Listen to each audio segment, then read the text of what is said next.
Príjemné futbalové popoludnie z obce Poníky. Myslím si, že v poslednom čase snáď dve najznámejšie dediny Poníky a Bravecom. Poníkoch nie. Prvýkrát.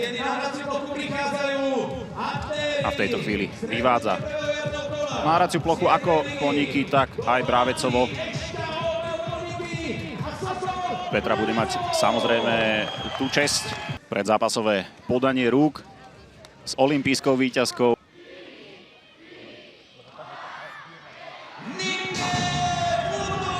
Je odštartované. Petra Vlhová poslala loptu do hry. Priame ohrozenie brány, tak napokon predsalenie a končí bráne. Bravecovo sa ujíma vedenia.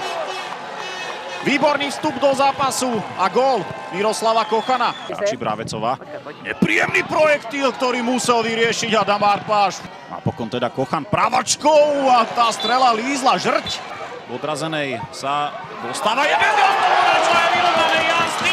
Strela spoza 16 1-1.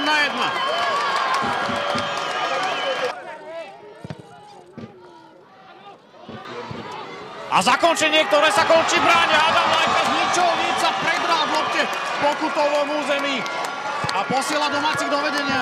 Ohňa Luptákov pas, ktorý hľadá Kána, hľadá aj brata Tadeáša Luptáka. Nie je to gól. Adamovi Arpášovi v tejto chvíli pomohla žrť. Postavenie mohli. V tejto chvíli sa ale zahráva rohový kop, ktorý nekončí bráne, tak napokon predsa len áno, je vyrovnané. Bravecovo v závere zápasu v 79. minúte dokázalo zdramatizovať dnešný duel.